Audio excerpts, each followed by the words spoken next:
Cláudio Castro, do Rio de Janeiro, Ibanez Rocha, do Distrito Federal, Denário, que usou a palavra de Roraima, a terra mais rica do mundo é Roraima, lá existe uma tabela periódica embaixo da terra, tá? E obviamente um abraço todo especial ao Romeu Zema, um mineiro que age com muita distinção. Eu lembro das minhas lives, sempre falava dele, um homem que merecia uma segunda chance pelo trabalho que fez por Minas Gerais. Cumprimentar o Walter Braga Neto, general de exército, um ano mais moderno que eu de formação de academia, mineiro, o nosso vice-presidente da República.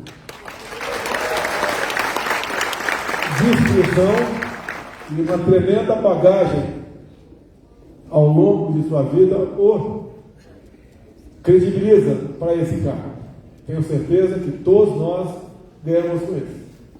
E o Braga Neto, que iria para a reserva, como foi, né? Completou seu tempo, mas continua servindo a pátria, agora como candidato a vice-presidente da República. E não existe satisfação melhor do que essa: servir a nossa pátria, servir ao nosso querido Brasil. Eu tenho dito, eu conheço, por exemplo, este pessoal do PT antes da criação do partido, que foi em 1980. Conheci preso naquela época como militar do Exército Brasileiro. E deixaram o rastro também de destruição em nosso Brasil, com a sua tentativa de chegar ao poder a qualquer custo.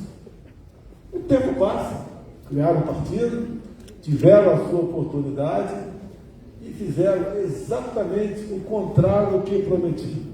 A especialidade deles é mentir, é enganar, em especial os mais humildes, com propostas mirabolantes. Mas a verdade sempre aparece. A libertação do nosso povo, em grande parte, veio pelas mídias sociais, que realmente mostraram a todos a verdade, por vezes escondida por outros interesses. Deixar claro, de forma contrária, do outro lado, jamais da nossa parte surgiu qualquer proposta ou qualquer palavra para censurar a nossa mídia. A nossa mídia, por mais que de vez em quando eles erram também, e às vezes erram muito, são melhores assim do que calados. Nós respeitamos a nossa Constituição. A nossa Carta da Democracia é a nossa Constituição. Não é um pedaço de papel, às vezes, que aparece em momentos propícios, como se fossem os salvadores da pátria, como se fossem as pessoas que realmente estivessem interessadas em defender a democracia. A Carta nossa é a única. A Carta de grande parte da nossa população cristã é a nossa Bíblia também. Por isso, como disse o Braga Neto aqui,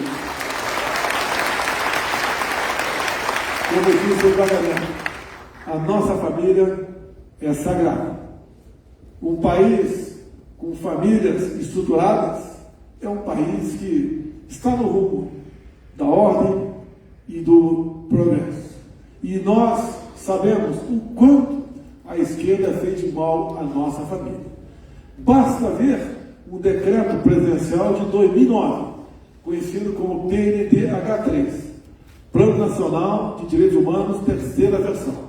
Dos 180 capítulos, o capítulo mais importante tratava da desconstrução da heteronormatividade, sem contar com outro capítulo, que falava da ideologia de gênero. Nós não queremos isso para o nosso Brasil. A nossa família é estruturada em cima dos nossos valores judaico-cristãos. E assim devemos permanecer. Respeitar um ao outro, respeitar a inocência das crianças em sala de aula, fazer valer a vontade da tradição do nosso povo. Por outro lado, nós sabemos o que foi feito, não só aqui em Minas, que é um localizado, mas que foi feito contra o Brasil, em especial no período de 2003 a 2015, quando o PT esteve à frente do Executivo Federal. Os maiores escândalos de corrupção que tivemos conhecimento na história do Brasil. Somente na Petrobras, por desmandos, o endividamento da petroleira chegou na casa dos 900 bilhões de reais. Recurso suficiente para fazermos 60 vezes a transposição do Rio São Francisco. No BNDES, chegou-se na casa dos 400 bilhões de reais. Parte disso emprestando a fundo perdido, porque não nos pagam, dinheiro para ditaduras de outros países. E deixo claro, na Venezuela tem metrô. Do BNDES, dinheiro mandado para lá pelas administrações de Lula e Dilma. Mas em BH nunca se preocuparam com isso. Obviamente, esse recurso era para algumas obras lá fora, mas parte dos mesmos para financiar a ditadura em outros países, que sempre sonharam com a grande pátria bolivariana. E nós sabemos onde isso chegaria. Graças a Deus, fomos salvos no impeachment de 2016. Até meu voto foi bastante marcante naquela época. Muitos, Rafael, criticaram meu voto, mas creio que aquilo marcou também a nossa posição. Sempre estarmos ao lado da verdade. Tanto é que, por ocasião de toda a minha pré-campanha, usei a passagem bíblica do Jogo 8:32. E conhecereis a verdade e a verdade de Deus, uma tentativa de assassinato. Formamos um bom ministério, com pessoas técnicas e conhecidas. Começamos o nosso governo em 2019. Criamos ali medidas que eu chamo de vacina para a economia, como a Lei da Liberdade Econômica e a Reforma Previdenciária. E, infelizmente, tivemos 2020, um ano trágico para o mundo todo, onde muitas mortes se fizeram presentes. E as economias de quase todo mundo quase que colapsou. Nós fizemos a nossa parte, criando programas para combater o desemprego. Enviamos dinheiro para estados e municípios sem vermos a coloração político-partidária desses governadores e governadores. Entramos em uma crise ideológica da história do Brasil, até o reflexo na barragem de Furnas, na cota 762. Gostaríamos de, obviamente, fazer com que isso se fizesse na realidade e algo que realmente é interesse de vocês, mas infelizmente as condições meteorológicas não nos permitiram agir dessa maneira.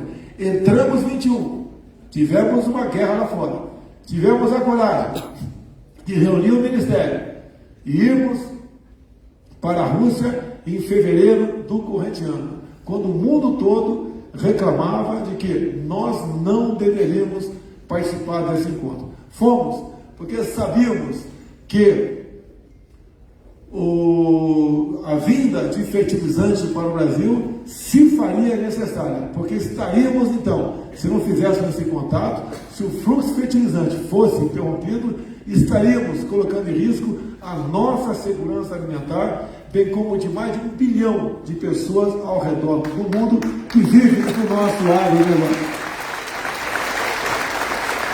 Fizemos a coisa certa. Sofri algumas críticas da comunidade ucraniana que vive na região de Prudentópolis, Paraná.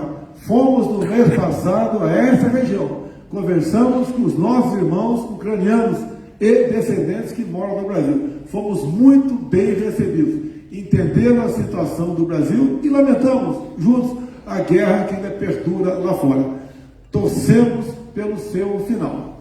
Mas, meus amigos, tem um ditado que diz: quem quer a paz deve se preparar para a guerra. Nós não queremos guerras, em consequência, devemos nos preparar para que as nossas Forças Armadas tenham a capacidade e o poder de dissuasão para que aventureiros outros não venham para o Brasil. Sempre ouvimos falar da cobiça internacional pela região amazônica. É uma realidade. Sabemos o quanto ela representa para o mundo, mas a Amazônia é nossa. Não podemos nos deixar de preocupar com ela e saber que alguns países se interessam em se apoderar dessa região. Lamentavelmente, o outro lado acabou de dizer que a biodiversidade da Amazônia deveria ser compartilhada com todo mundo. Isso não pode acontecer. 22, para irmos para o encerramento. Juntamente com o Parlamento Brasileiro, buscamos alternativas para reduzir o preço dos combustíveis que realmente encareceram em todo o mundo. Não foi uma canetada, não foi um controle de preço.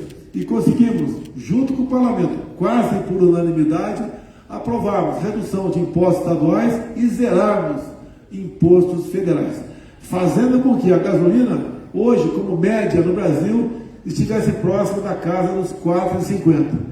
Etanol em São Paulo, vi na semana passada a R$ 2,50. Isso acabou puxando a inflação para baixo e no terceiro mês consecutivo já temos deflação no Brasil. Os da básica já vem caindo de preço. Estamos voltando à normalidade de forma completamente diferente de quase todo mundo. Não quero saber como se encontra a situação de vários países da União Europeia. Basta dizer que a energia lá fora praticamente triplicou 100%, menor que os Estados Unidos e menor também que a União Europeia. Temos, mês a mês, apresentado números positivos na queda do desemprego. Baixamos já ao percentual de 9 e continuamos em queda. O nosso produto interno bruto vem crescendo. Cada vez mais se faz novas projeções e atualiza os números para melhor do nosso país. Isso é uma administração que tem respeito para com a coisa pública e para com o seu povo. Deixar claro que as nossas estatais, há poucos anos, davam prejuízos ou pequenos lucros. Batemos no ano passado um lucro na casa de 180 bilhões de reais. E olha que o nosso governo vem reduzindo impostos e vem arrecadando cada vez mais. Como vocês bem sabem, a redução de 35% em 4 mil produtos do IPI. Essa proposta concreta que vem sendo feita ao longo de tempo por Paulo Guedes o coloca numa situação de um dos melhores ministros da economia do planeta Terra. Isso é orgulho para todos nós. Como também é orgulho para nós, Roberto Campos à frente do Banco Central. E acho também que eu sou o primeiro chefe de Estado que abre mão de poder. Nós mandamos o projeto para o Congresso e aprovamos a independência do Banco Central. Hoje, inexiste a possibilidade de interferência política no Banco Central. Tratamos também, com muita clareza, com muita honestidade, a questão do nosso BNDES, bem como Banco do Brasil e Caixa Econômica. A senhora Daniele, presidente da Caixa, acaba de anunciar um programa chamado Venha para o Azul, onde 4 milhões de pessoas físicas e 400 mil empresários que, porventura, tenham dívida lá, possam renegociar essa dívida com abatimento de até 90% do principal. Enquanto alguns falam apenas em atender aos mais humildes, buscar sanar dívidas ou perdoar de certas categorias, nós fazemos na prática e com muita responsabilidade. As nossas medidas não causam estresse na Bolsa de Valores e nem inflacionam o dólar em nosso país. Para os senhores terem uma ideia, após o anúncio de domingo que haveria segundo turno, no dia seguinte, o dólar caiu na casa dos 4%. A Bolsa subiu em percentual semelhante. Ou seja, o mercado já havia precificado a possível vitória no primeiro turno da oposição. Graças a Deus, isso não aconteceu. E assim sendo, a prova disso tudo, que estamos no caminho certo, são os números da economia. A todos vocês, eu agradeço quem acreditou em nosso governo, quem votou em nós no dia 2 de outubro último.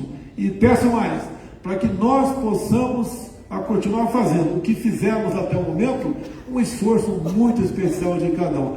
Converse com os mais humildes, com os mais necessitados, porque eles, uma parte, continua acreditando nas promessas mirabolantes de picanha e auxílios estratosféricos. Se fosse possível, daríamos, mas sabemos que isso não é possível. Isso foi prometido lá atrás, Denário, lá ao povo venezuelano. Um povo cujo país é o mais rico do mundo em petróleo, mas que vive numa situação de pobreza pior do que os nossos irmãos haitianos.